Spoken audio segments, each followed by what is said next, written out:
Sino ang nagpapasok sa'yo rito? Oh, ate, kamusta na? Tagal nating hindi nagkita ah. 4 o 5 buwan na ba ang nakakalipas? Hindi ko alam. Ang tanong ko ang sagutin mo. Paano ka nakapasok dito? Eh di sa gate. Alam nga naman na umakit ako sa bakod. Eh di nabali naman ang mga buto ko. Marupok na nga eh. Kailangan ko na siguro uminom ng gatas. Manang! Manang! Oo na. Si Manang nga nagpapasok sa akin dito. Sabi ko kasi pinapatawag niyo ko eh. Nagsinungaling ka pa talaga para lang makapasok dito? Eh kukumustahin ko lang naman ang papa natin eh. Kukumustahin? O manghihingi na naman ng pera? Pareho lang yun. Nasaan ang papa natin? Wala dito si Papa. Nasa probinsya sila ni Mama. Baka kasi lalong lumala ang kalagayan ng Papa kung dito siya sa bahay. Tapos meron pang problemang darating. Parang ako yata ang pinariringgan mo ah. Nakakaramdam ka rin pala, no? Nung inatake naman ng papa natin, kayo ang kasama, kaya hindi ko kasalanan kung anong nangyari sa kanya. Kahit wala ka nun, isa ka sa dahilan kung bakit tinatake ang Papa namin. Ama ko rin siya, hindi lang kayo ni Kuya Javier. Anak ka lang sa labas. Muntik mo na sirain ang pagsasama ng mga magulang namin noon. Wala namang pinagkaiba yun. Iisa ang dugo natin kahit pasabihin na anak ako sa labas. Ano bang kailangan mo? Sabihin mo na may gagawin pa ako. Kailangan ko kasi ng pera ngayon. Sabi na nga ba eh, yun na naman ang ipinunta mo rito. Di ba binigyan ka na ng pera bago pa atakihin si Papa? Sapat na yun para mabuhay ka ng marangya sa loob ng ilang taon. Gasino lang yun, tsaka anong gagawin ko naubos na nga. Hindi ka kasi marunong humawak ng pera. Akala mo laging may bumubukal na pera sa amin. Talaga naman na marami kayong pera eh. Huwag mo na itanggi pa. Kung meron man kaming pera, dahil yun sa pinaghihirapan namin. At para sabihin ko sa'yo, hindi kami milyonaryo. Eh paano yan? Kailangan ko talaga ng pera ngayon eh. Gipit na gipit kasi kami ng nanay ko eh. Ang kakapal talaga ng mukha ninyong mag-ina. Saan ba kayo kumukuha ng tapang ng mukha? Huwag mo naman kaming insultihin ng inay. Sadya talagang kailangan lang namin ng pera ngayon. Kung meron ba kaming ibang malalapitan hindi ako pupunta dito. Pues wala akong maibibigay na pera sa'yo. Baka si Kuya Javier meron siya. Sa kanya na lang ako hihiram. Wala si Javier dito. Nasa bakasyon kasama ang pamilya. At wala din siyang mapapahiram sa'yo. Kung ganun kahit pala maglupasay ako dito hindi mo ako mapapahiram. Hindi talaga. Kaya ang mabuti pa umalis ka na. Sobrang pang-aabala na ang ginagawa nyo. Napapakamot na lang ako sa ulo ng talikuran ako ni Ate Con. Naiiling pa ako habang palabas ng bahay. Dahil hindi man lang ako inalok ng merienda. Pagdating sa bahay na inuupahan namin, abot tenga naman ang pagkakangiti ni Inay sa akin nang salubungin niya ako. Kanina pa kita hinihintay. Ano, kumusta lakad mo? Sana bumili ka na lang ng masarap na pagkain sa labas. Nananawa na kasi ako sa pagkain sa karinderya eh. Wala pong nangyari. Ni hindi man lang nga ako pinakapi Ha? Ang ibig mong sabihin walang ibinigay sa'yo? Wala po. Tsaka nasa bakasyon daw ang papa kasama yung original na asawa. Ayan ka na naman sa original Hindi mo naman kailangan ipagdiinan pa sa akin. Totoo naman sila ang orig at tayo mga panggulo lang sa buhay nila. Asus, nagdrama ka na naman dyan. Sino ba nakausap mo doon kung wala ang mag-asawa? Siguro si Mariko na naman. Wala nang iba. Siya lang nandun at si Manang Linda. Si Kuya Javier naman nasa bakasyon kasama ng pamilya. Kaya naman pala Siguro kung ano-ano na naman ang mga sinabi sa'yo, no? Totoo naman po ang sinabi niya Hindi na talaga nagbago ang babaeng yun. Ang sama ng ugali. Kaya tumandang dalaga Tapos mula ulo hanggang paa laging nakaitim. Daig pang nagluluksa. Ayoko nang pumunta doon. Lagi na lang ako napapahiya. Sa susunod, tayong dalawa na ang pupunta doon. Kailan ba ang balik ng papa mo raw? Sabi ni Manang Linda sa 1 linggo daw. Buti sinabi sa'yo ni Manang Linda. Mabait naman yun si Manang. Pinapapasok nga agad ako nun sa bahay eh. Tsaka, naiinis yun kay ate kon. Lagi ba naman daw siyang sinisinghalan? Ay, kawawa naman si Manang Linda, no? Kung mayaman lang tayo ampunin na natin siya. Kawawa nga, pero nabanggit naman niya dati na malapit na siyang magretiro. Mabuti nga yun para mawala ng mapagkakatiwalaan na kasambahay ang pamilya ng ama mo. Akala mo kasi mga kusino rin eh. Yang si Maricon at nanay niya ang kontrabida sa buhay natin. Mula nang magkasakit ang papa, hirap na tayo makahingi ng pera. Ako ang bahala. Alam ko ang kahinaan ng mga mayayaman na yan. Sa gagawin ko, tingnan ko lang kung hindi sila magbigay sa atin. Ano pong binabalak ninyo, Nay? Saka ko nasasabihin sa'yo. O eto, magkape ka na muna. Ubusin mo na lang itong iniinom ko. Ay, ayoko niyan, Nay. Original pala yan eh. Alam niyo naman na hindi ako umiinom ng puro. Mas gusto ko yung 3-in-1. Pues, pagtsagaan mo na. Ito naman talaga ang original bago pa maglabasan yung mga 3-in-1 na yan. Hindi niyo kailangan ipagdiinan pa. Basta ayoko niyan. Sinisikmura ako sa tapang eh. Bigyan niyo lang po ako ng pambili. Wala akong pera dito. Saan po kayo pupunta? Lalabas lang at magpapalamig. Nay, bigyan mo muna ako ng pambili. 15 pesos lang yun eh. Wala kang dalang pera, kaya wala rin akong pera. Diyan ka na. Nay! Nay naman eh. Ay, pambihira naman talaga si nanay. Kapait naman. Ay naku, hindi ko to iinumin. Totoo naman kasi ang sinabi ni ate ko na binigyan kami ng malaking halaga ng papa namin. Dahil nga sa sabik din kaming gumastos ng inay. Kung ano-ano ang binili namin. Kung saan-saan din kami namasyal at lagi rin kami kumakain sa labas. Mabuti nilang nabayaran na namin ng 1 taon ang apartment na tinitirhan namin. Jen! Gising ka na! Bumangon ka na dyan at tanghali na! Mamaya na, Nay. Inaantok pa ako eh. Wala naman akong gagawin eh. Bumangon ka na dyan at may pupuntahan pa tayo! Oh, saan naman po?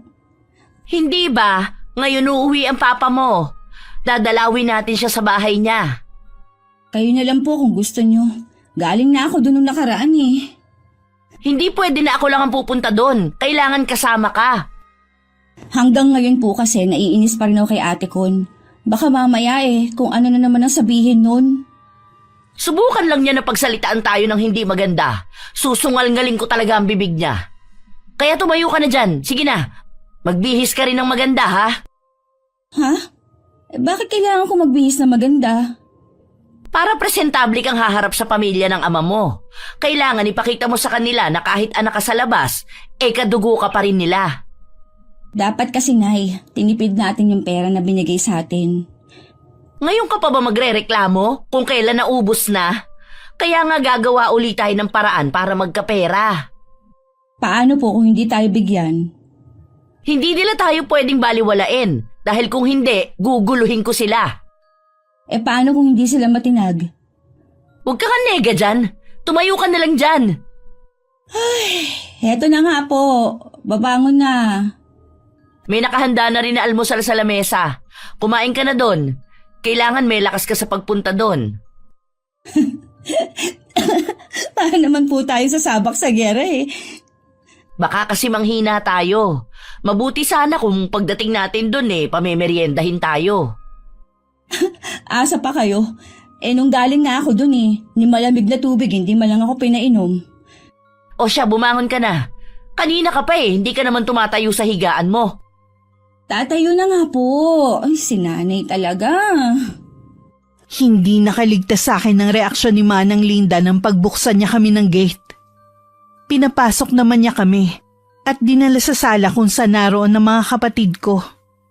Hindi rin nakaligtas sa akin ang pagpipigil ng tawa ni Kuya Javier at ang pagkunot ng noo ni Ate Con. Anong ginagawa niyo rito?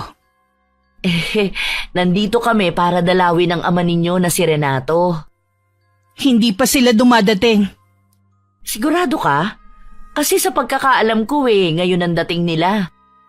Wala pa nga ang papa Baka nga hindi na sila bumalik dito.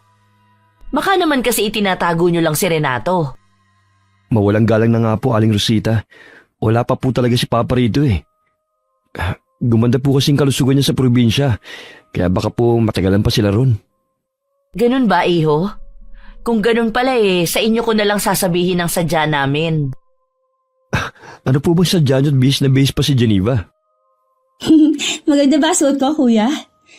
Ay, maganda naman. Para kang pupunta sa party. Ang sabihin mo, daig pa ni Geneva ang pupunta sa Halloween party sa itsura niya. Ha? Ganun bang tingin ninyo? Ito na yata ang pinakamagandang damit ko. Iniingatan ko nga to eh. Ah, talaga? Maganda na yan sa'yo? Mas okay pa dyan ang uniforme ni Manang Linda eh. Mas mukhang basahan yung suot mo. Subukan mo ulit na insultuhin ang anak ko.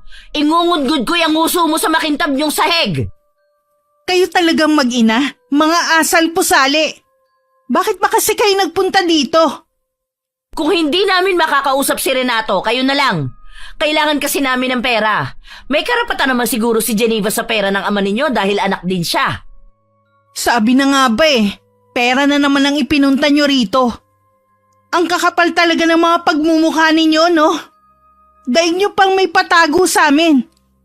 Kung tutuusin, barya lang naman ang hinihingi namin sa inyo Hindi naman yun ikahihirap ninyo. Wala kayong makukuha ni isang kusing sa amin.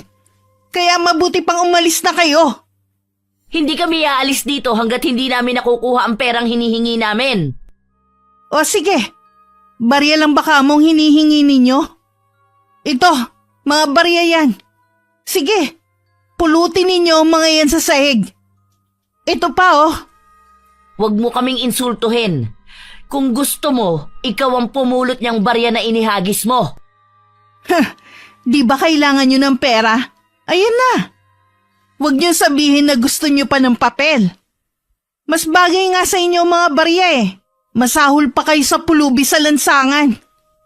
Ate naman, Bakit? Totoo naman Parang linta ang mag-inang to Hindi titigil hanggat hindi nauubos ang dugong sinisip-sip nila.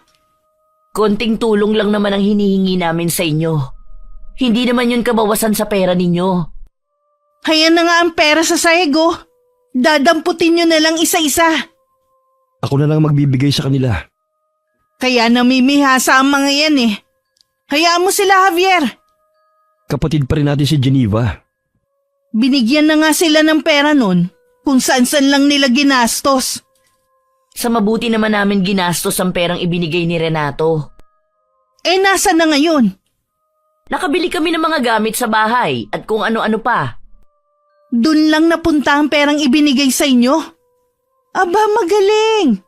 Wala talaga kayong pagpapahalaga sa pera. Palibhasa kasi hindi nyo pinaghirapan. Mabuti pa, Nay. Umalis na tayo. Dapat kasi hindi na lang kayo nagpunta rito. Itong tatandaan mo, Maricon. Hindi ko kakalimutan ang mga ginawa mong ito. Babalik kami para maningil. Tingnan ko lang kung hindi ka maiyak sa gagawin ko sa'yo. Nasa gate na kami nang habuling kami ni Kuya Javier. Binigyan niya kami ng pera. Sabi niya sa sariling bulsa niya yun galing kaya walang karapatan ng kapatid na isumbat yun. Bigla naman nagliwanag ang mukha ng inay. Ganyan talaga siya kapag nakakahawak ng pera. Ang bilis mawala ng galit. Bago kami umuwi ng bahay, kumain muna kami sa isang fast food na paborito ng mga bata. At maging kaming matatanda. Dahan-dahan naman sa pagsubo. Baka mahirinan kayo. Paano kasi, Nak? Ngayon lang ulit ako nakakain dito sa paborito nating restaurant. Kapag marami na po tayong pera, araw-araw po tayong kakain dito.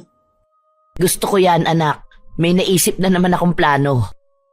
Ay sana naman, Nay.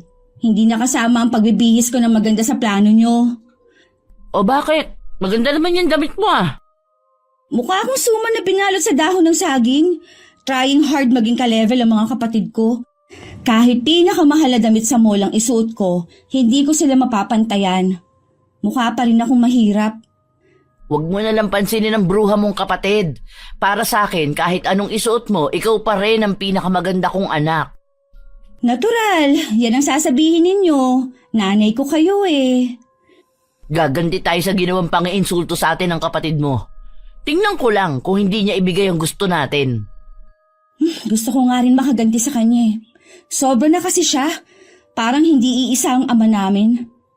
Basta sumunod ka lang sa akin, nak, at tiyak na magtatagumpay tayo. Sige po, Nay. Lagi lang akong nasa likod ninyo. Kumain ka na at kanina ka patamilmil dyan. Nawalan kasi ako ng gani. Pero ngayon, kakain na ako. Huwag kang paapekto sa kapatid mo. Hindi sa lahat ng oras mangyayari ang gusto niya. Pagkatapos ng gagawin ko, tingnan ko lang kung hindi siya magtago sa saya ng nanay niya. Sinabayan pa ng inay ng malutong na tawa ang sinabi. Kaya hindi maiwasang pagtinginan kami ng mga ibang kumakain sa ibang mesa. May isang bata pa nga nagsabi na para daw bruhang inay tumawa na ikinatawa ko. Samantala, nag-uusap naman ng mga oras na yun sina Ate Con at Kuya Javier. Bakit ba pinagtatanggol mo pa ang mag-inang yun? Akala mo yata hindi ko nakita nung inabutan mo sila ng pera kanina. Nakalimutan mo na ba yung sinabi ni Papa? Gusto niya magkasundo na tayong tatlo. Paano ko naman sila makakasundo? Mukhang pera ang mag-inang yun. Intindihin mo na lang. Mga sabik sa luho dahil galing sa hirap. Paano kaya nila nalaman na nandito na ang Papa? Sino kaya nagsabi sa kanila? Hindi ko alam. Baka nang hula lang. Mabuti na lang wala sina Papa at Mama dito. Nagpapa-check up pa. Ayoko na rin napupunta sila rito. Dahil tiyak na mag-aaway lang kayo sa harapan ni Papa. Ayoko nang lumala ang kalagayan niya nang dahil sa inyo. Hindi pa kasi mawala-wala ang mag-inang yun sa buhay natin eh. Sa tingin ko, hindi na sila mawawala sa atin. Tanggapin na lang natin na kapatid natin si Geneva. Tigilan mo na ang pagpaplano ng masama sa mag-ina. Baka mamaya karmahin ka pa. Ang mag-inang yun ang kakarmahin dahil sa pagiging mukhang pera nila. Huwag mo sanang kakalimutan. Kulang pa ang perang natatanggap ni Geneva. Mag-iingat ka. Baka makarating kay Papa na kinukupitan mo ang kapatid natin. At idinagdag mo pa sa negosyo mo. Hoy, tayo lang ang nakakaalam sa bagay na yan ha. Kapag nakarating kay Papa, ibig sabihin, ikaw ang nagsabi sa kanya. Bakit naman kita ipapahama kay kapatid kita? Basta. Hindi ako matatahimik hanggat hindi sila tuluyang nawawala sa mga buhay natin. Baka mamaya mas malaki pa ang makuha niyang mana kay Papa kesa sa atin. Hindi mangyayari yun. Pata si Papa sa atin. Mas nakakalamang pa nga tayo Dahil buong buhay natin nasa tabi lang natin si Papa. Dapat lang. Dahil tayo ang legal na pamilya. Hindi ang mag-inang yun na salot sa buhay natin.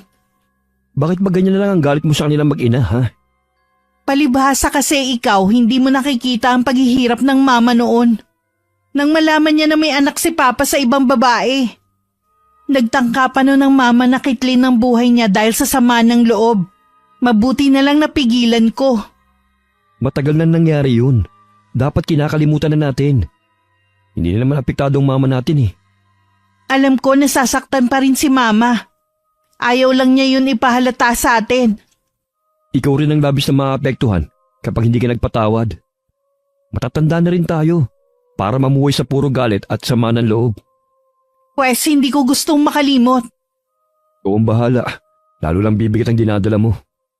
Hindi mo kasi ko katulad. Tsaka na tayo mag-usap. Dumating na sina Mama at Papa.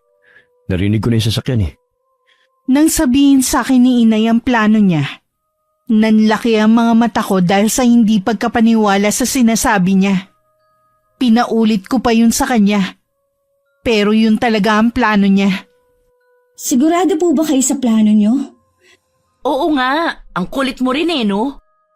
Sigurado ako na uusok na naman ang bunbunan ni Ate Con sa gagawin natin. Yun nga ang gusto ko Minsan kaya nakakatuwa din galitin ng kapatid mong yun. Sa bagay nga, sa dami ng mga natanggap ko sa kanyang panlilibak, kulang pa nga ang gagawin natin sa kanya. Kaya nga. Kailan tayo pupunta sa shop ni Ate Con? Bukas na para araw ng Sabado. Tiyak na maraming tao roon. Ang talino niyo talaga, Nay, pagdating sa kalokohan. Matutuwa na sana ako na masabihan na matalino Madali na naman talaga kayo. Sa inyo nga ako nagmana eh. Oo na, maiba nga pala ako. Kanina pala nang hiram sa akin ng pera si Irma. Pampacheck up lang daw nung anak na si Jocelyn. Bakit? May sakit ba? Wala naman, buntis lang. Ha?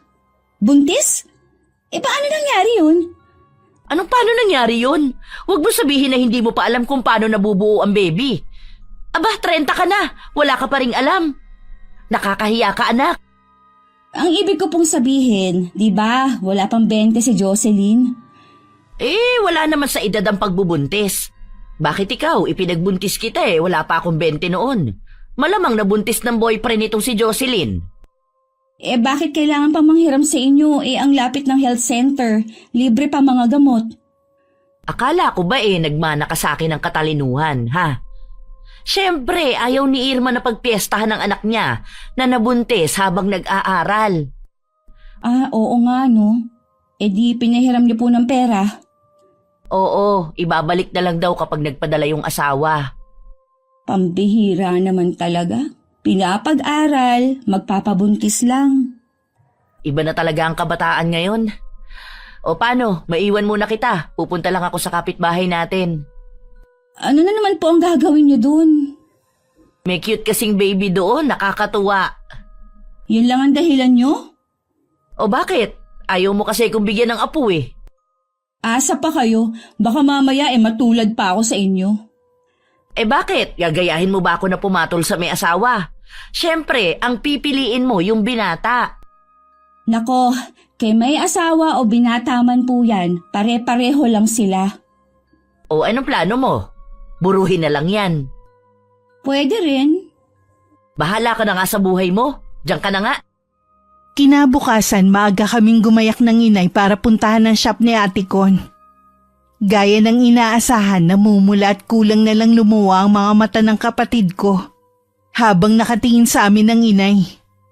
Anong ginagawa niyo dito?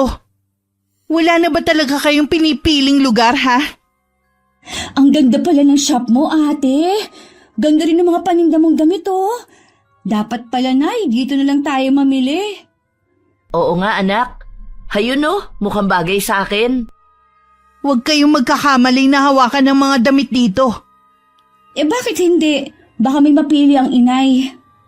Bakit? May pambili ba kayo? Baka akala ninyo mura lang ang mga items na binibenta ko. Grabe ka naman sa amin ng kapatid mo. Sa taytay lang naman yata galing ang paninda mo Anong taytay? Galing pa ng Thailand ang mga to. Parang wala naman kasing pinagkaiba. Mabuti pa umalis na kayo dito. Nakakaabala kayo sa mga customer na may planong bumili. Ang dami nga, Nay, tao. Mga regular customer mo ba sila? Oo naman. Dahil sa ganda ng mga items dito, bumabalik-balik sila sa shop ko. Dapat siguro ipakilala mo sa kanila si Geneva at sa mga tauhan mo. Nababaliw na ba kayo? Umalis na kayo, huwag kayo dito manggulo. Hindi dapat malaman ng mga kakilala namin kung sino yung anak mo.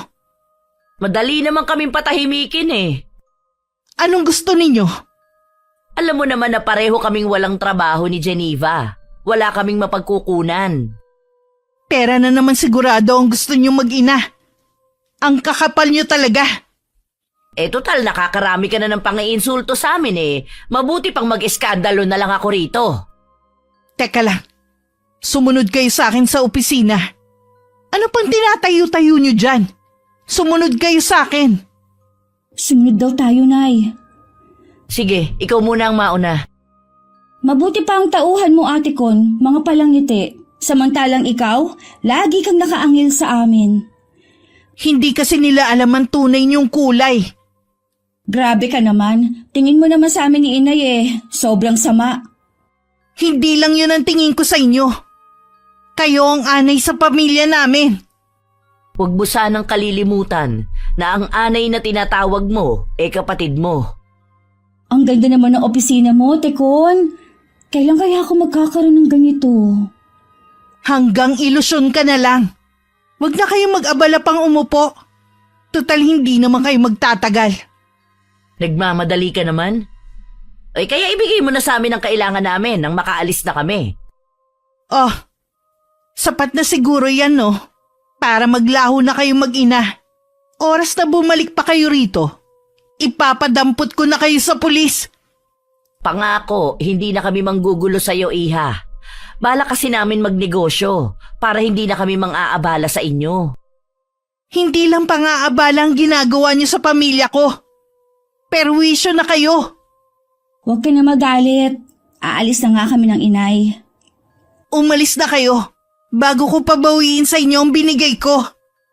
Nang marinig namin ang sinabi ni Ate Con, mabilis na akong hinila sa kamay ng inay paalis sa lugar na yun. Bago umuwi, dumaan ulit kami sa paborito naming fast food at kumain. Pagdating sa bahay, nag-usap kami ng masinsinan ng inay tungkol sa perang ibinigay ni Ate Con. Kailangan, Nay, maging wais na po tayo sa paghawak ng pera. Baka matulad lang nung una. Naisip ko nga rin yan, anak. Kaya nga nag-iisip ako ng pwedeng pagkakitaan eh. Bakit hindi po kayo bumili ng baka o baboy? Tapos, paalagaan ninyo kay Tiyo Nanding sa probinsya. Malawak naman po ang sakahan dun eh. Oo nga anak, ano? Ang talino mo talaga. Mamayang gabi tatawagan ko si Kuya Nanding. Tapos po pwede tayong magtinda-tinda ng mga merienda kaya tusok-tusok. Habang naghihintay na maibenta yung baka na bibilhin natin. Alam mo naman na wala akong tiyaga sa ganyan eh. Ano pong gagawin natin? Magpapautang na lang ako ng pera. Mas maganda yun kesa sa naiisip mo. Baka nga kulang pa sa'yo yung sinasabi mong merienda. O di sige, kung yan pong naiisip ninyo na mas magandang pagkakitaan. Hindi lang maganda. Mabilis pa ang pagkita dito. Kailan nyo po uumpisahan ang pagpapautang ninyo? Bukas na bukas din. O bakit ka natatawa dyan? Hindi ko po kasi makalimutan lang yung tsura ni Ate Con. Maitim siya pero kitang-kitang pamumula ng mukha niya sa galit. Ngayon ko lang naisip na madali lang siya hinga ng pera. Takot na takot maiskandalo ang loka. Hanggang ngayon ayaw pa rin pala niya na malaman ng ibang tao na meron siyang kapatid sa labas. Kung kinakahiya niya ako, mas ikinakahiya kong ugali niya. Buti nga si Kuya Javier, mabait sa atin eh. Baka si Javier ang nagmana sa papa ninyo at si Marico naman sa kanyang ina. Baka nga po, Nay. O paano? Lalabas muna ako ha. Ikaw na ang bahala sa hapunan natin. May lulutuin naman dyan eh. Sige po, Nay. Huwag niyo pong kalilimutan na mag-load mamaya ha para matawagan ninyo ang Tiyo Nanding. Oo, hindi ko yung kalilimutan. Lingid sa amin ng inay, nagwawala sa matinding galit si Ate Con. Hindi naman siya mapakalma ni Kuya Javier. Kaya hinayaan na lang muna siya hanggang kusa siyang tumigil sa paghahagis ng mga kasangkapan. Mga walang kahihiyan talaga ang mag-inang yun. Sinusumpa ko talaga sila. Sana maglaho na sila. Sabi ko na nga be, sila na naman ang dahilan kung bakit ka nagkakaganyan. Pinunta nila ako sa shop ko at tinututan ng pera para lang hindi ako iskandaluhin. Talaga? Pinuntahan ka nila doon para hinga ng pera? Oo, mga walang iya talaga. E di sana hindi ka nagpatinag sa kanila. Nandun ang mga regular customer ko. Sasabihin nilang kapatid natin sa labas si Geneva. Sisirain nila ang reputasyon ng pamilya natin. Hinayaan mo na lang sana sila sa gusto nilang gawin. Hayaan mong malaman ng ibang taong baho ng pamilya natin. Hindi lang naman tayong may ganitong problema eh.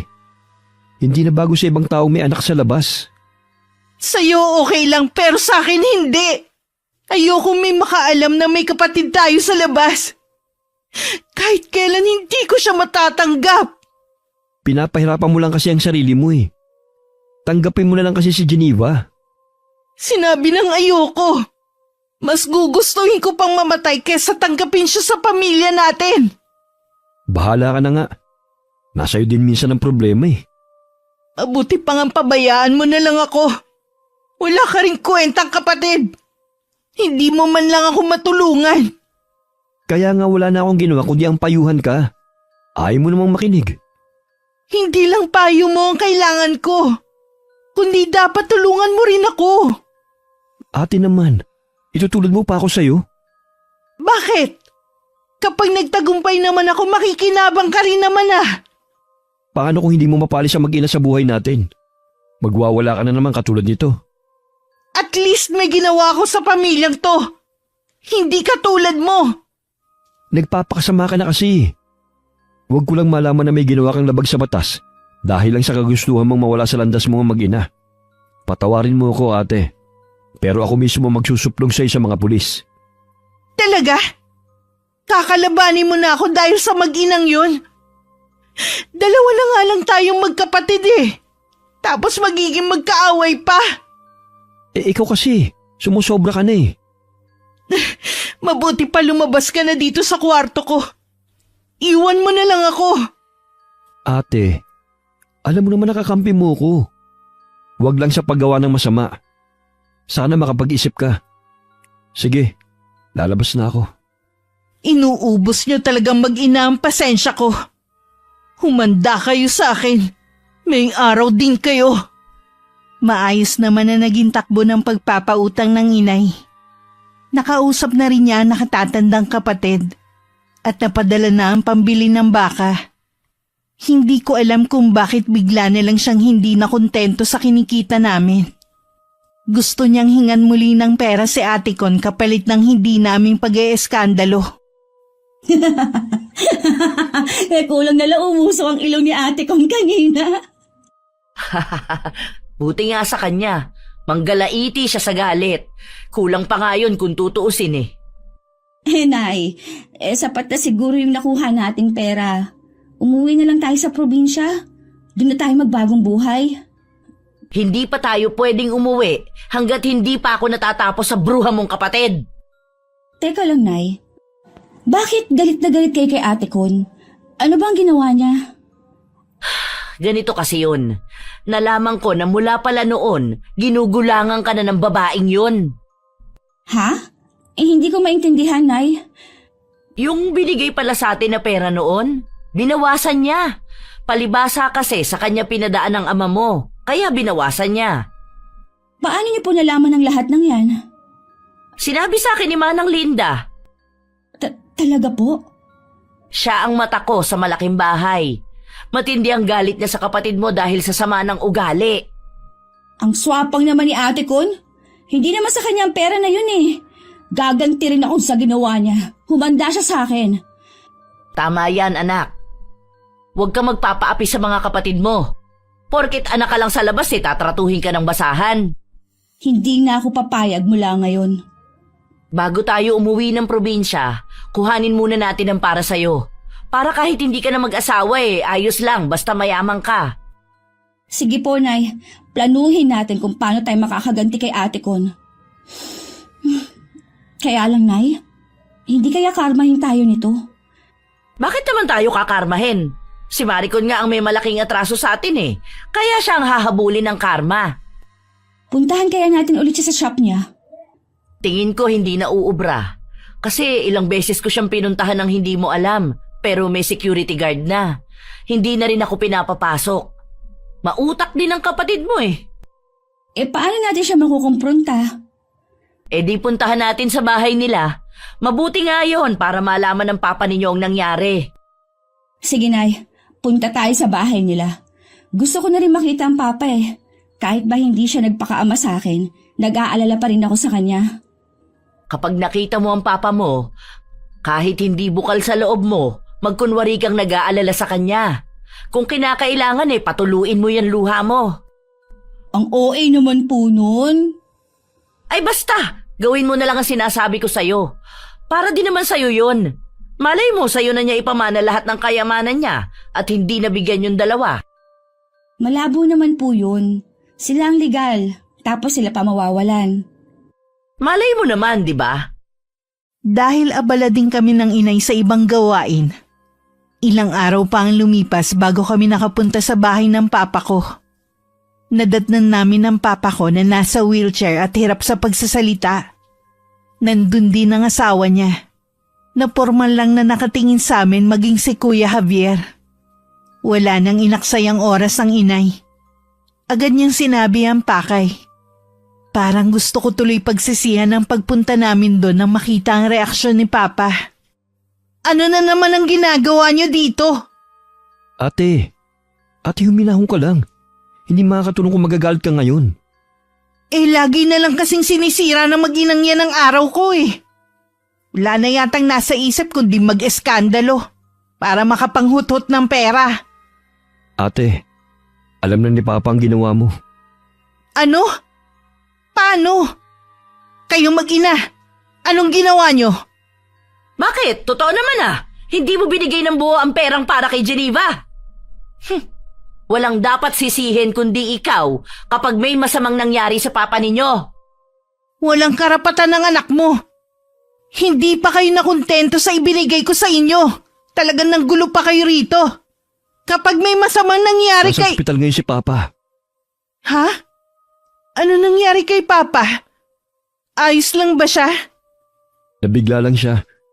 Pinuntahan naman siya kagad ang doktor niya rito sa bahay. Pero gusto lang kasi ni Mama na makatiyak na ayos lang siya. Kaya dinala pa rin siya sa ospital. Ay, salamat naman. At ayos lang si Papa.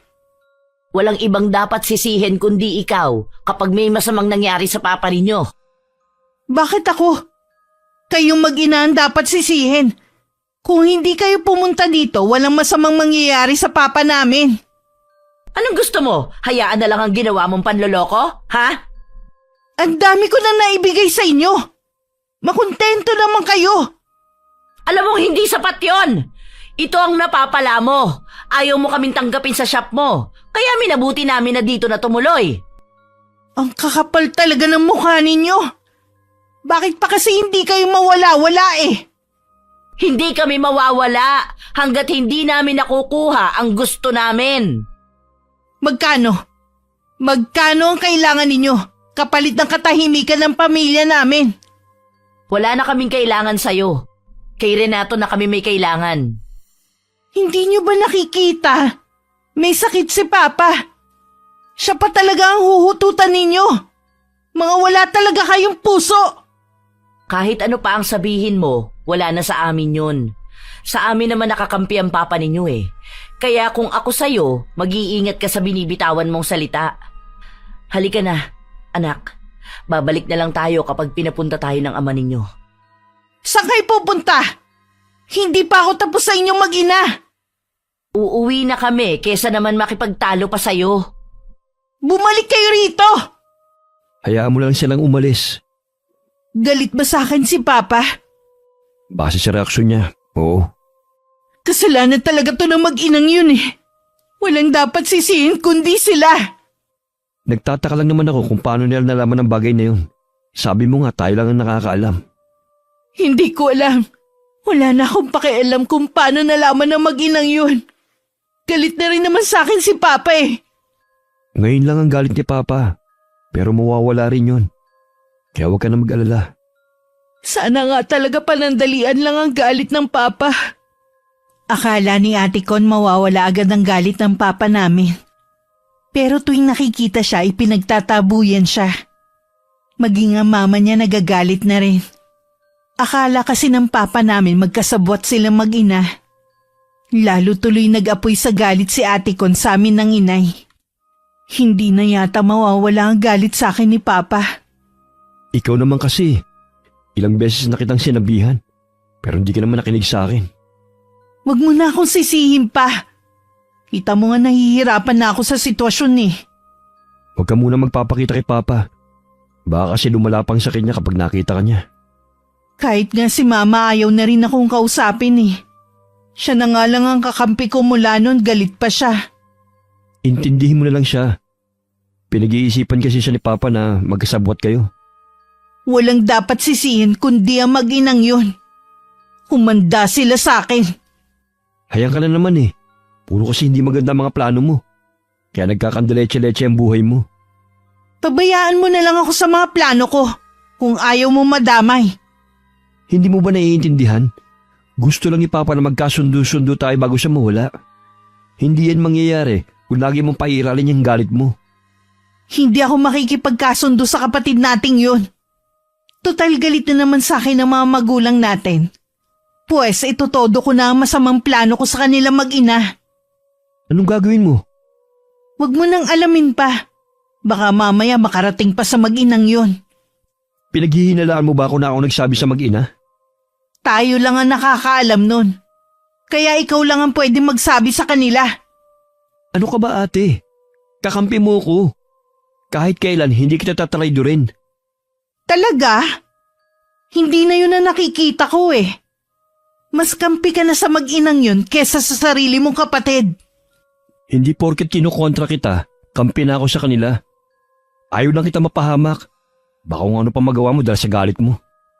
Iwan mo na lang ako. Mula ngayon hindi na kita kailangan. Ate? Umalis ka na! Hindi namin inaasahan ng inay ang pagdalaw sa amin ni Kuya Javier. Yun kasi ang unang beses na pumunta siya sa bahay namin. Pareho pa kami nagkatingi na mag-ina bago siya pinapasok sa loob ng bahay namin. Anong masamang hangin ang nagdala sa'yo rito? Gusto ko lang po kayong kumustahin. Ang ganda pala ng bahay nyo. Malinis. Istrikta ako pagdating sa kalinisan.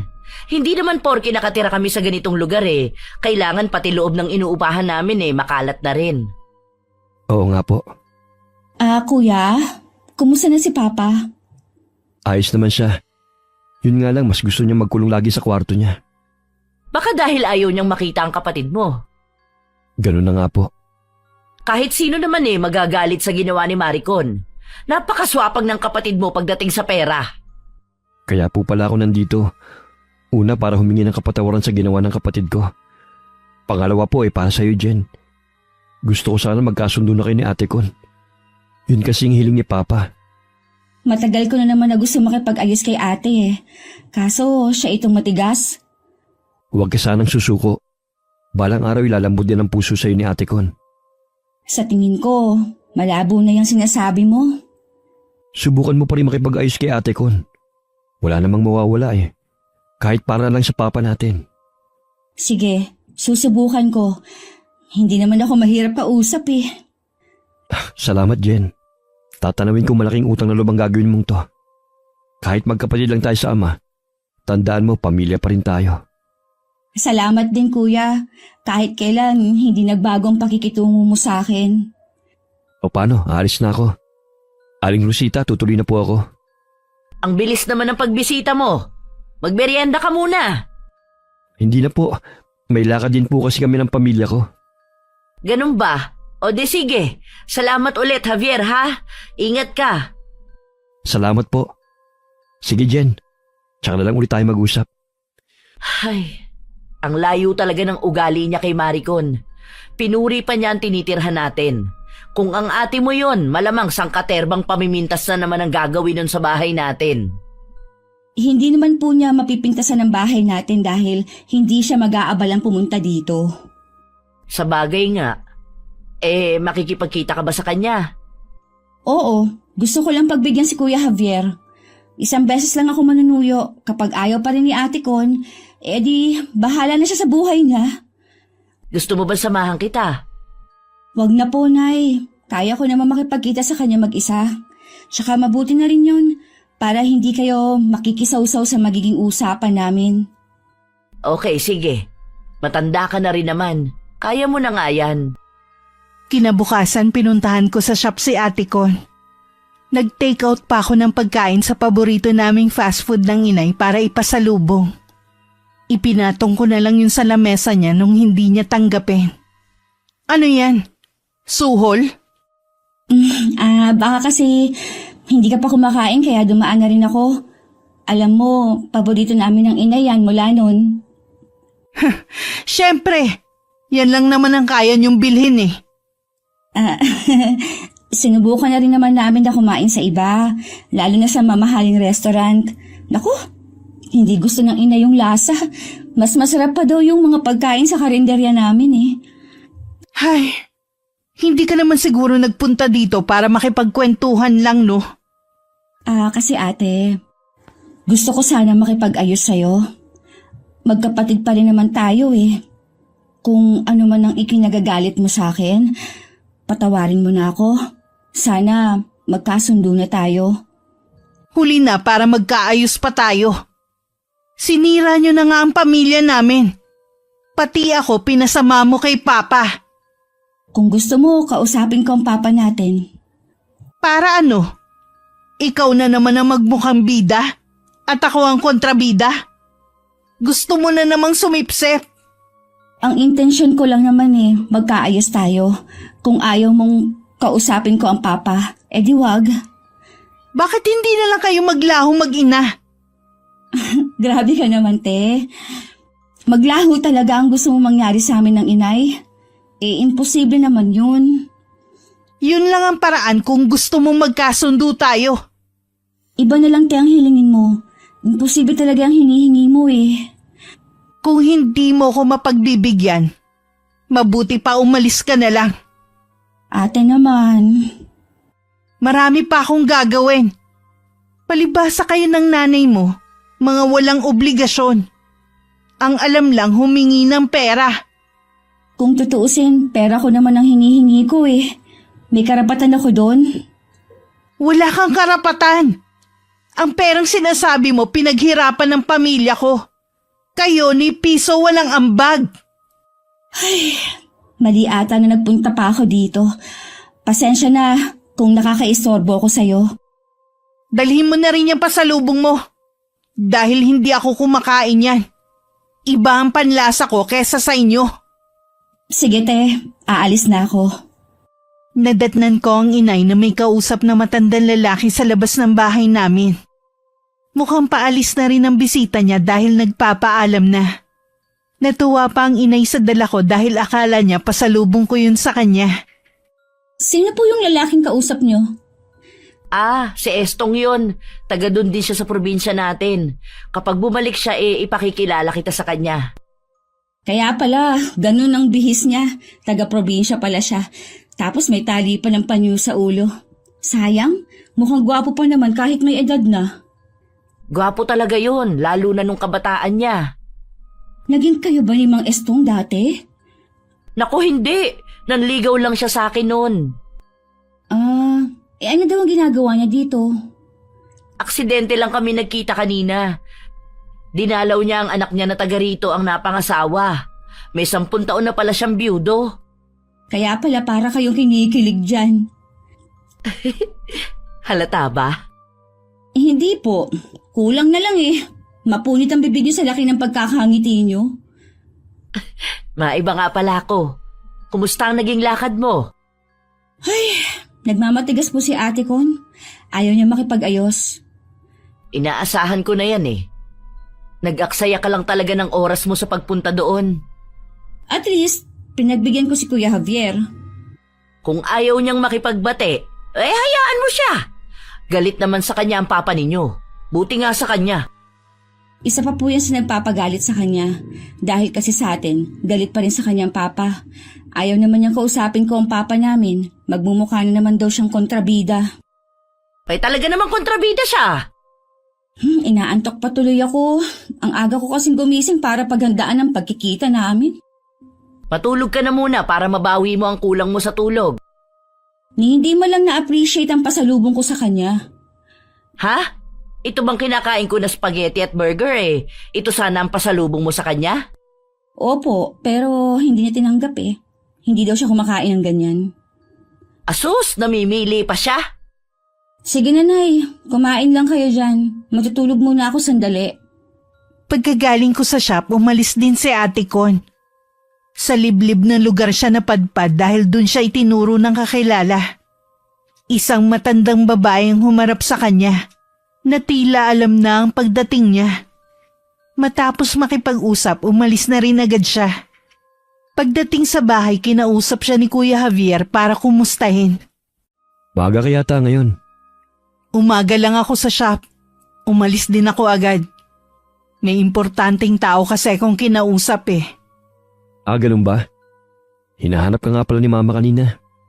Kung pagagalitan lang ako nila Papa, mabuti pang wag na lang nila akong hanapin. Pati ba sa mga magulang natin nagmamatigas ka na rin? Walang dapat sisihin kundi ang mag-inang yun. Kapal pa ng mukha ng babaeng yun na puntahan ako sa shop kanina. Pinuntahan ka ni Geneva? Oo, gusto niya magkaayos kami. Kala yata niya ganun lang kadali yun. Madali lang yun kung ibababa mo ang pride mo. Wala namang masama kung magbabati na kayo eh. Imposible na kami magkasundo ng babaeng yon. Nasa iyo na nga talaga ang problema. Lumalapit na sa'yo si Geneva, ayaw mo pa. Mas gugustuhin ko pang habang buhay kami magkaaway. Kesa ibaba ko ang sarili ko sa pakikipagbati sa kanya. Sa kabila ng pagmamatigas mo, ipinagdarasal ko pa rin na sana maliwanagan ang isip mo. Bakit hindi mo subukan magsimba? Matagal na akong hindi pumapasok ng simbahan. Kaya naman pala eh. Gusto ko lang naman na maging maayos ka na. Lalo't balak na namin bumukod ng pamilya ko. Bakit naman? Malaki naman tong bahay ah. Lumalaki na kasi yung mga anak namin ni Sheila. Gusto namin na may sarili na kaming bahay kahit maliit lang. Ay, okay. Good luck sa pagbubukod ninyo.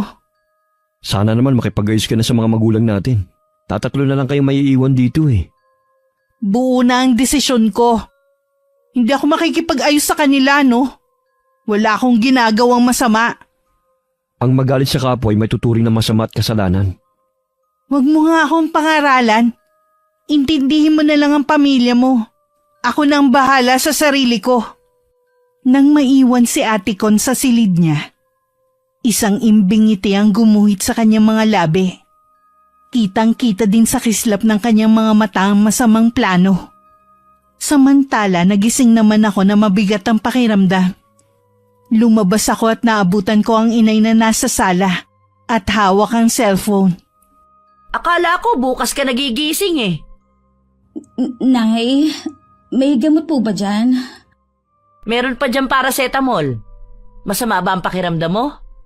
Medyo po, para akong tatrangkasuhin eh. Kumain ka muna bago ka uminom ng gamot. Sige po, O, maupo ka muna at maghahain na ako.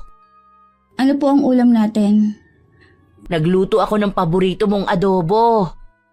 Parang hindi pa po ako nagugutom. Konti lang ang kakainin ko. Gusto ko lang may laman ng tiyan ko bago uminom ng gamot. Oh, eto na. Kumain ka na. Hindi po ako makakain, Nay. Wala talaga akong ganang kumain. Aba, pilitin mo. Hindi ka makakainom ng gamot kung hindi ka kakain. Ayoko po talaga. Nasusuka ako. Ayos ka lang ba, anak? Ayos lang po ako. Ay, parang babaliktad lang ang sikmura ko. Ihiga po muna ako. O sige. Mamaya dadalhan kita ng pagkain kapag maayos na ang lagay ng tiyan mo. Lumipas na lang ang ilang oras. Yung pakiramdam ng tiyan ko na parang hinahalukay hindi na nawala. Pinilit din ako ng inay na uminom kahit mainit na gatas. Pero isinuka ko rin. Kinabukasan dinala na ako ng inay sa ospital. Pero dahil wala naman nakitang diferensya sa akin, pinauwi din ako ng araw na yun. Napakatanga naman ng doktor na tumingin sa'yo. Ako na hindi doktor eh, alam ko agad na may sakit ka. Tapos sasabihin niya wala kang sakit. Baka naman po wala talaga akong sakit. Ipapahinga ko na lang to. Anong wala? Nangangalumata ka na nga dahil sa magdamag na walang tulog eh. Tapos namumutla ka na. Pipilitin ko na lang na kumain para hindi po ako manghina. Ipagluluto kita ng sopas mamaya. Babantayan muna kita rito hanggang makatulog ka. Nay, may nakasilip sa bintana. Matandang babae. Ha? Oo nga ano? Hoy! Anong ginagawa mo dyan? Bakit ka nakasilip? Ang bilis naman tumakbo ng matandang yun. Sino kaya siya? Saan na po siya? Tumakbo na palayo eh. Kung susundan ko naman siya, hindi ko na rin naabutan. Hayaan niyo na lang po. Isara niyo na lang po ang bintana, baka kasi bumalik pa siya eh. Hindi ko kilala ang matandang yun. Baka napadaan lang, tapos naririnig tayong nag-uusap. Hayun, gusto lang makinig. Chismosa rin eh. Baka nga po yun ang intention niya. Kaya lang, Nay, nakakatakot ang itsura niya. Sobrang kulubot na ng kanyang balat tapos dilat na dilat pa ang mga mata. Para pa siyang may binubulong. Huwag mo nalang pansinin ang matandang yon. Ano ba ang masakit sa'yo? Hihilutin muna kita. Ang buong katawan ko po, Nay, masakit at para may tumutusok. Ano nga kaya ang sakit mo? Ang mabuti pa, sa ibang doktor na lang kita dadalhin. Di bali nang gumastos tayo ng malaki, basta gumaling ka lang. Nangangati nga rin po ang balat ko eh. Oo nga nagpapantal-pantal na kulay pula. Hindi kaya magkakabulutong ka? Nay naman, ngayon pa ba ako magkakabulutong kung kailan matanda na ako? Aba malay mo naman. Inaantok na rin ako, Nay. O sige, matulog ka na muna. Paggising mo nakaluto na ako. Lumabas lang ng kwarto ang inay na matiyak na mahimbing na ako natutulog. Habang nasa kusina siya, napapaisip siya kung ano ba talaga ang sakit ko. Katatapos lang ng inay magluto nang may kumatok sa pinto. Si Mang Estong ang dumating. Nag-abala ka pa talaga? Bueno, salamat sa pasalubong. Ayoko kasi na pumunta rito nang walang kahit na anong dala. Ang anak mo nga pala. Nasa kwarto, kahapon pa masama ang pakiramdam. Pina-check up ko na nga siya pero pinauwi rin kami agad dahil wala naman daw sakit ang anak ko. Hindi kaya simpleng trangkaso lamang. Masakit daw ang buo niyang katawan, para daw may tumutusok-tusok. Tapos namamantal na rin ang balat niya na Makati. Sabi ko nga baka ako bubulutungin. Pwede ko ba siyang tignan? Pwede naman, kaya lang tulog pa siya. Hindi mo rin matatanong sa nararamdaman niya. Sisilipin ko lamang siya. Sumunod ka sa akin, dito ang kwarto niya. Nakakaawa nga ang itsura at nangangalumata na sa hindi pagkatulog kagabi. Wala ka bang napapansin sa paligid ng kwarto niya? Ha? Hindi kita maintindihan. Sa tingin ko hindi mo nga nakikita. Matagal na kaming nakatira sa bahay na ito. Walang multo dito kung yun ang iniisip mo. Hindi multo ang tinutukoy ko. Ano bang tinutukoy mo? Ang sinasabi ko yung mga lumilipad na mga insekto sa paligid. Wala naman ako nakikita. Kaya nga may screen ng mga bintana namin kasi ayoko may makakapasok na langaw at lamok dito. Rosita, huwag ka sana magugulat sa sasabihin ko sa'yo. May palagay akong binabarang ang anak mo. Ha? May bumabarang kay Geneva? Sino naman ang gagawa nun sa kanya? Mabait ang anak ko at wala siyang kaaway sa mga taga rito. Hindi ko naman sinasabi na taga rito ang gumagawa nun sa anak mo eh. Oo nga pala, munti ko nang makalimutan. Isa ka nga palang albularyo. Estong, tulungan mo ko. Kahit hindi mo sabihin yan, tutulungan ko ang anak mo. Papunta pa lamang ako dito kanina. Naramdaman ko ng itim na kapangyarihan na bumabalot dito sa bahay nyo. Hindi nyo ako siguro namalayan nang dasalan ko ang buong paligid. Kanina, may nakita kaming matandang babaeng nakasilip dun sa may bintana. Hindi kaya siya ang bumabarang kay Geneva? Posible. Alis na muna ako. May kailangan lamang akong kunin. Babalik agad ako. Natatakot ako, Estong. Pakiramdam ko tuloy may mga matang nakatingin sa akin. Bumalik ka agad ha. Babalik agad ako. Bantayan mo ang anak mo. Kailangan ka niya. Lalo't malapit ng gumabi. Mas matindi ang mararamdaman niyang paghihirap. Gising na ako nang pumasok ang inay sa silid ko. Pakiramdam ko uhaw na uhaw ako kaya sumenyas ako ng maiinom. Agad naman siyang kumuha ng baso at pitsyel na may lamang tubig. Halos maubos ko na ang laman ng pitsyel. Pero hindi pa rin mapawi ang uhaw na nararamdaman ko. Gusto mo bang kumain? Ayoko po, Nay. Kanina narinig ko parang may kausap kayo. Oo. Kakagalig lang dito ni Estong. Babalik din naman siya kaagad. Nay, ang sakit po ng balat ko. Parang pinapaso ang pakiramdam. Kanina pantalang ang mga ito ha. Ngayon mga bukol na. Tama nga talaga si Estong. Ano po bang sabi ni Mang Estong? Sabi niya kasi may bumabarang sa'yo. Hindi ko pala nasabi sa'yo na isang albularyo si Estong. Ha? Sino naman dang gagawa sa akin nun? Sa tagal na natin dito, kahit mga adik sa kanto, kaibigan natin eh. Wala akong kaaway dito kahit na nakasamaan ko ng loob. Yun nga ang sabi ko kay Estong. Baka naman po peke si Mang Estong. Baka iba lang ang sakit ko. Binata pa lang si Estong nanggagamot na siya, kaya hindi siya peke anak. Nanay, ayoko po mamatay. Maano kayo? Hindi mangyayari ang kinatatakutan mo. Magtiwala ka lang. Manalig ka sa Panginoon. Opo, Nay. Mabaging langit! Bakit po, Nay? Kasi yung mga sugat mo may lumalabas na mga uod. Binabarang ka nga talaga. Kapag kasi ganyan, ibig sabihin lang noon malala na ang sakit mo. Nay! Tulungan mo ako! Nandito lang ako anak, hindi kita iiwan. Parating na rin siguro si Estong. Nay, ang mga ngipin ko umuuga para magtatanggalan na. Bakit ang tagal mo, Estong? Nasaan ka na ba? Hindi ko na kaya, Nay. May kumakatok sa pinto, baka si Estong na. Sandali lang ako anak. Si Mang Estong nga ang dumating. Iika-ika pang pumasok ang lalaki habang sa po ang tagiliran. Hindi naman maiwasan na mag-alala ng inay sa nangyari. Oh, anong nangyari sa'yo? Pabalik na ako ng makasalubong ko mambabarang. Nagtagisan kami ng lakas. Gusto niya akong hadlangan sa bala kong panggagamot sa anak mo. Kaya pala natagalan ka. Gising ba si Geneva?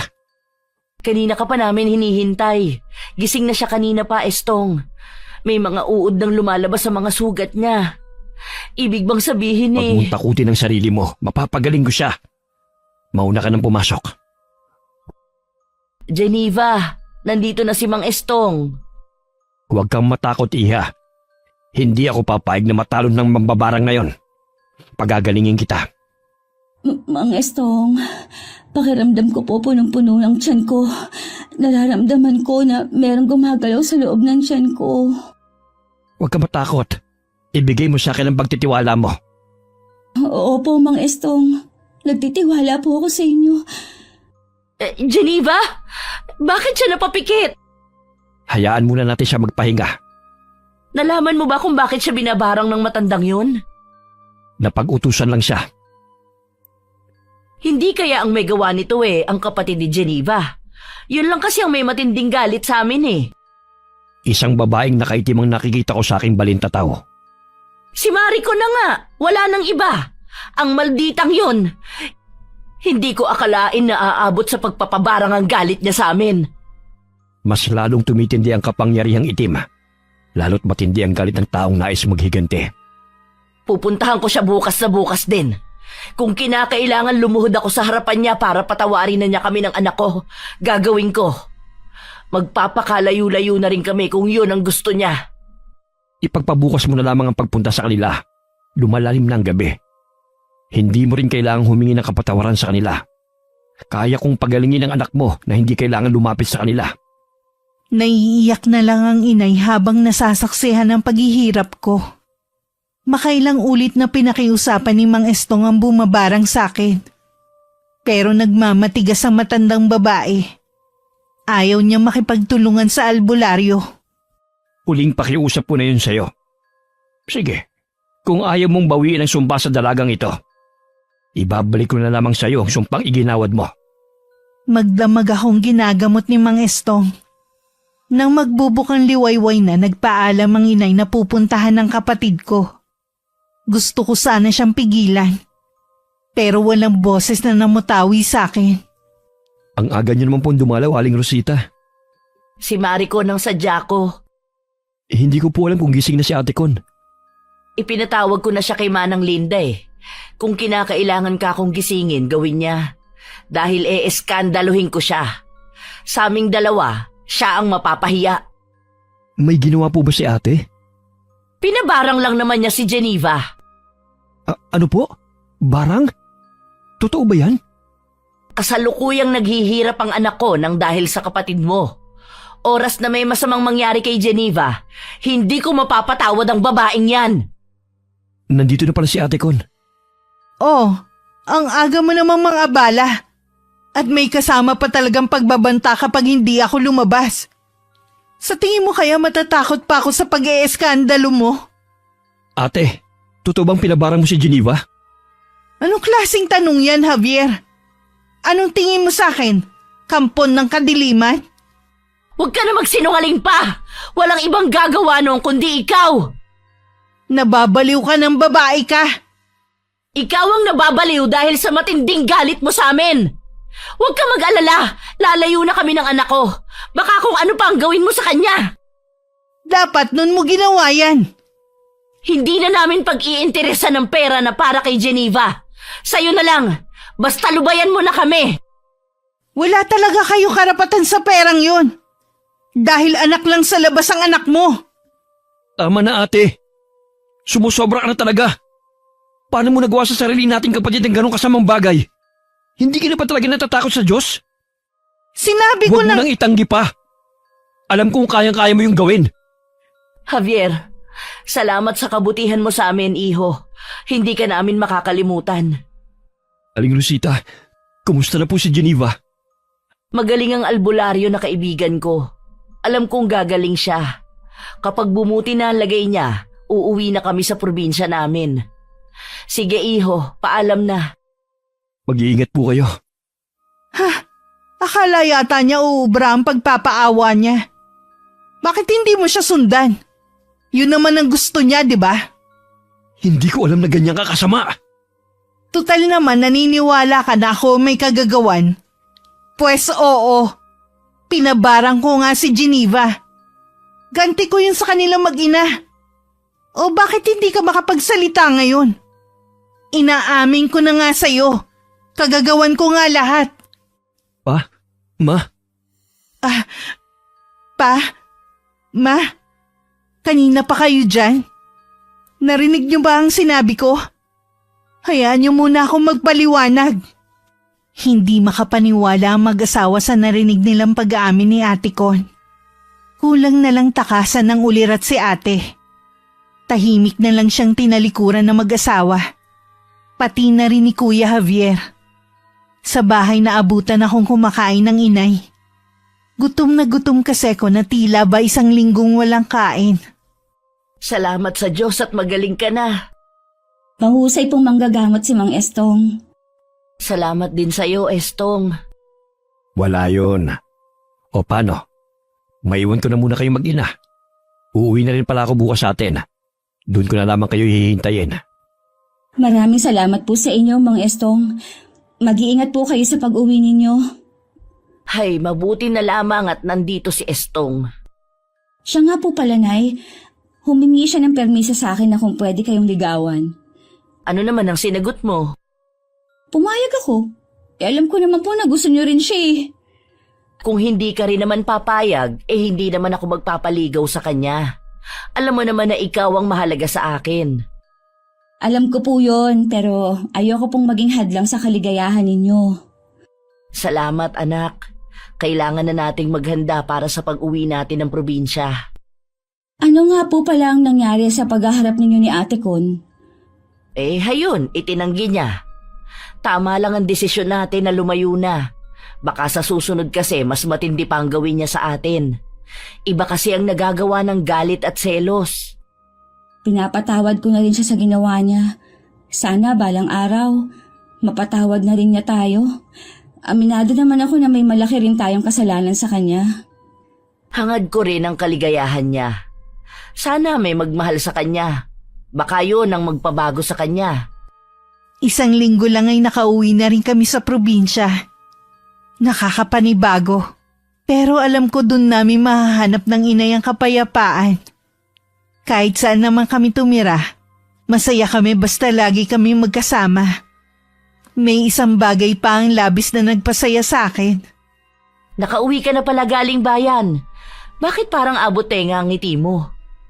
Kasi po, Nay, nang tingnan ko ang bank account ko, may malaking perang nakalagay.